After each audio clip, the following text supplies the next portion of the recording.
Have you ever wondered if there is an ancient royal lineage that claims direct descent from the wisdom of King Solomon and the mystery of a legendary queen from Africa?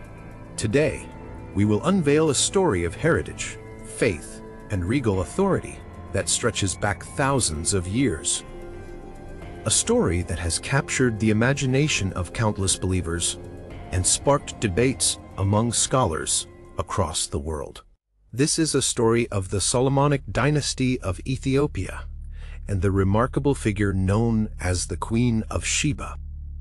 By the end of our journey together, you may discover perspectives that challenge old narratives and illuminate a part of Africa's history often overlooked in mainstream accounts. Let us explore these connections with open hearts and open minds, grounded in the belief that the truth unites all of us in our shared human story.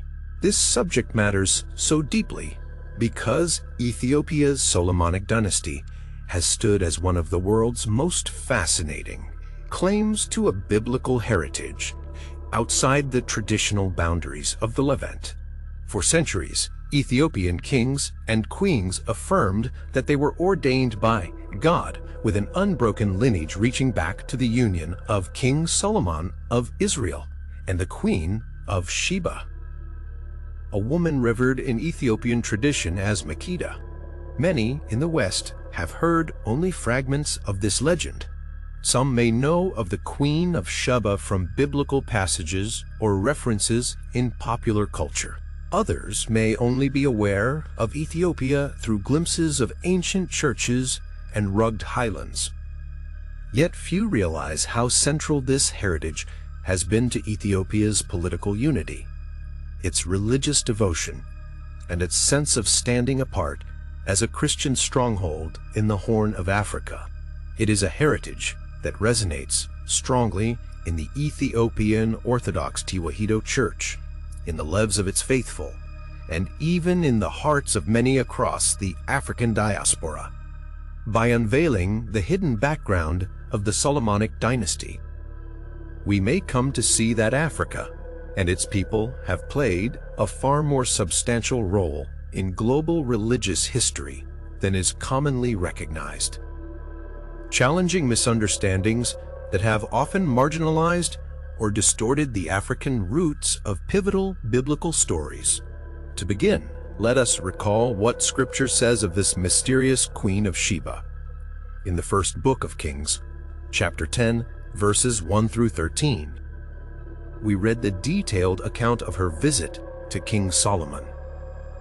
These verses showcase both her journey and her awe of Solomon's wealth and wisdom, although the Scripture does not mention any child born from their union.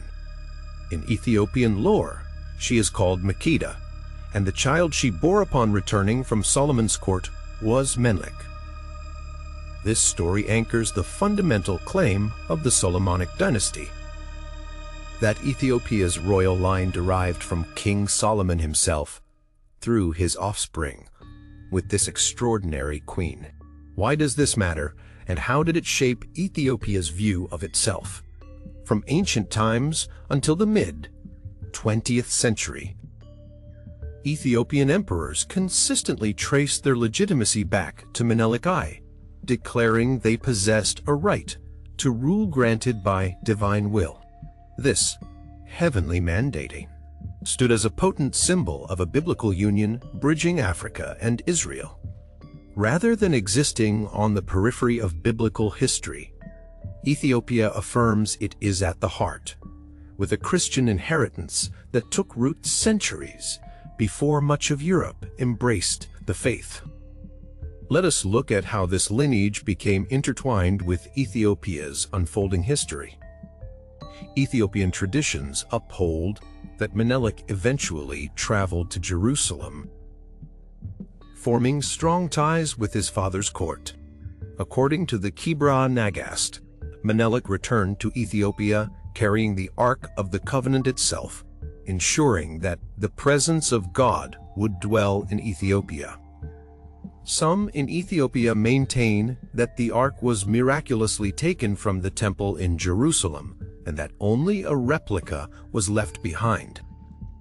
While many outside scholars view these accounts with skepticism, yet in Ethiopian orthodoxy, there remains a deep-seated belief that the original ark lies in the city of Axum, guarded by a chosen keeper who alone may gaze upon it. Not all Christian traditions outside of Ethiopia embrace these views, yet the Ethiopian claim endures, woven tightly into the stories of the nation's founding. Mainstream Judaism and many Christian communities read 1 Kings without seeing a child of Solomon and Sheba, but Ethiopia's perspective reveals a remarkable sense of identity. A belief holds that the lineage of the Old Testament and its blessings established a home in Africa. For centuries, certain scholars or colonial powers minimized this possibility, reinforcing the idea that Africa was peripheral. Nonetheless, Ethiopia's story offers a powerful contrast to such assumptions. In large part, bias in religious and cultural spheres contributed to skepticism toward an ancient African monarchy's biblical claims. Within Ethiopia itself, the Solomonic tradition served as a unifying force. The Aksumite kingdom, flourishing from about the 1st to the 10th century, embraced Christianity in the 4th century, seeing it as a return to biblical roots rather than a foreign imposition. Ethiopia thus upholds that it became a Christian nation centuries before many parts of Europe. Later rulers routinely invoked their connection to Solomon. In times of strife, rival claimants to the throne tried to prove they alone preserved the true line of Menelik, and therefore the divine right to shepherd a chosen African nation. To fully appreciate these beliefs, we must acknowledge the Kebra Nagast, or the Glory of Kings, written in Gs around the 13th or 14th century. It relates Solomon's union with Makeda, the birth of Menelik, and the dramatic account the ark's relocation to Ethiopia. The text exalts Ethiopia as a second Israel, intimately bound to King David's lineage. It describes Menelik being raised in Israel's laws, then ruling Africa with divine blessing. While many outside scholars challenge the story's historicity, the Ethiopian Orthodox Church stands firm in its spiritual significance. The Kebra Nagast shaped coronation ceremonies and national identity, buttressing Ethiopia in struggles against outside powers. During Islamic or European encroachment, rulers invoked the ancient promise that God would protect the Solomonic kingdom. Kings bore names recalling Solomon, as seen with Emperor Zara Yaqub or Menelik I, who famously defeated Italian forces in 1896 at the Battle of Adwa. This triumph challenged racist assumptions and highlighted Ethiopia's position as a sovereign Christian empire in East Africa. Another towering figure was Emperor Haile Selassie, crowned in 1930, who embraced the Solomonic mythos. His reign ended in 1974, but his lineage claim and divine favor formed a cornerstone of public persona, eventually resonating with the Rastafari movement in Jamaica. However, the mainstream biblical narrative in Western churches seldom highlights Ethiopia's role. Sheba's marriage to Solomon is minimized, the Kebra Nagast goes unmentioned, and Black Christians are often portrayed as latecomers to the faith. Colonial attitudes and early Western scholarship overlooked Gia's manuscripts and Ethiopian claims, leaving generations unaware of Ethiopia's robust biblical tradition. Ethiopians, meanwhile, were confident in their national epic, seeing no need to prove themselves to skeptics. Scholars today balance skepticism with respect, acknowledging that while some claims may be legendary, Ethiopia was indeed highly advanced, a nexus of trade and ideas. The region maintained deep contact with Judaic and Christian traditions from an early date, making the Solomonic claim more plausible than many once assumed. Whatever one believes about Menelik or the Ark, the Solomonic heritage remains a source of Ethiopian pride and a testament that Black people are not strangers to biblical narratives. Instead, Ethiopia's story insists that Africa has long been a vital participant in sacred history. Controversies arise when some argue the Queen of Sheba was from Yemen or Arabia, yet Ethiopian tradition holds that Sheba encompassed the Horn of Africa. The biblical text remains open to interpretation, acknowledging her Houn land, but not pinpointing it definitively. Either way, Ethiopia claims Sheba as Makeda, grounding an entire monarchy in her legacy. This portrayal challenges old stereotypes that cast African societies as lacking advanced civilization or influential female leadership. Instead, Ethiopia boasts a proud heritage linked to the biblical narrative, defying notions that Black people arrived in history mainly through conquest or slavery. These stories enrich our understanding of biblical history by reminding us that Africa played a major role and that God's message was never bound by a single region. It calls believers of all backgrounds to recognize Africa's deep connections to Judeo-Christian tradition, encouraging them to honor traditions often overlooked in mainstream accounts. This can foster mutual respect among believers, regardless of denomination. Ethiopia's Christian heritage, whether one believes the Ark resides in Axum or not, stands as a testament to devotion, resilience, and a profound link to Scripture. We might revisit assumptions that the Queen of Sheba was a marginal figure or that Black Christians emerged only via the slave trade. Discovering Ethiopia's ancient claims and the Kebra Nagast broadens our view of early Christianity, showing a global faith with firm roots in Africa from its earliest centuries. Of course, controversy lingers. Some see the Kebra Nagast as legend, some call it allegory, others maintain its historicity. Still, Ethiopians have lived by these convictions for centuries, dedicating art, architecture, and communal life to the idea that they descend from Solomon's wisdom and that the Ark sanctifies their land. It reminds us that no single culture owns the Bible, and no continent monopolizes divine favor. God's presence extends to all people, whether in ancient Jerusalem, the Horn of Africa, or elsewhere. Ethiopia's Solomonic story underscores Black heritage as fully woven into Judeo-Christian tradition. Some question whether Sheba was Yemen or East Africa, but trade routes and cultural exchanges span both sides of the Red Sea. The Ethiopian tradition passionately identifies her as Makeda, and biblical references leave enough ambiguity to support Ethiopia's stance.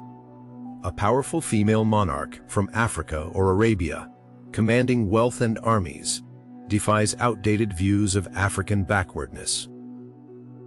Ethiopia's claim to the Queen of Sheba highlights Black sovereignty and biblical involvement long before modern colonial narratives. We can draw present-day lessons. This enriches biblical history, unveils Africa's role, and invites us to honor traditions once dismissed. Believers of any background can celebrate how each culture uniquely expresses faith without relegating any to the sidelines. It fosters mutual respect across Christian traditions, whether they belong to Ethiopian Orthodoxy, Catholicism, or Protestant communities. Even if we debate the Ark's location, we can agree that Ethiopia's legacy exemplifies devotion, endurance, and a profound biblical link. You may realize the Queen of Sheba was no minor figure. nor black Christians mere late arrivals. An ancient Ethiopian empire that boldly claims direct descent from King Solomon calls us to expand our horizons. We might investigate the Kebra Nagast, discovering a people's unwavering confidence in God's guidance, even if we debate its literal accuracy. Ethiopia's tradition stands firm in seeing itself as heirs to biblical promises. Ultimately, the legendary union of Solomon and the Queen of Sheba reminds us that blessings and cross-cultural bonds transcend any single locale. Ethiopia's proud story declares that black heritage belongs at the heart of Judeo-Christian tradition, not at the periphery. In that sense, God's narrative envelopes all peoples. Let us approach each other's traditions with humble curiosity rather than dismissive skepticism. If you find meaning here, I encourage further research into Ethiopian history, the Kebra Nagast, and the Ethiopian Orthodox Tewahedo Church. Share these insights to broaden awareness of Africa's pivotal place in biblical heritage. It is my hope that this message has resonated with you.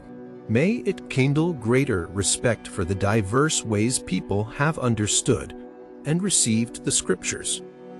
May it draw each of us closer to an understanding that in God's plan, every nation, tribe, and tongue can find its place of honor. Do not let old narratives blind you to new discoveries.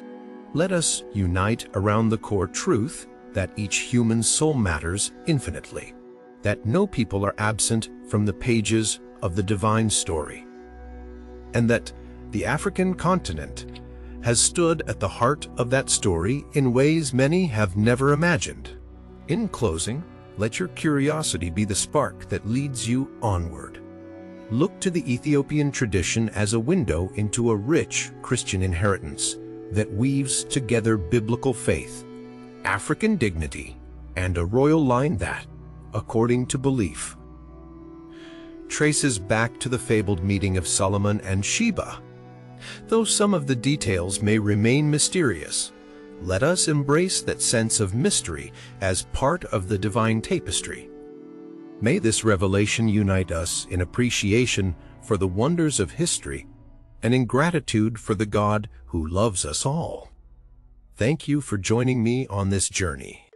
I invite you to explore further, to share your thoughts, and to join in the ongoing conversation that seeks truth, heals misunderstandings, and lifts every voice to be heard.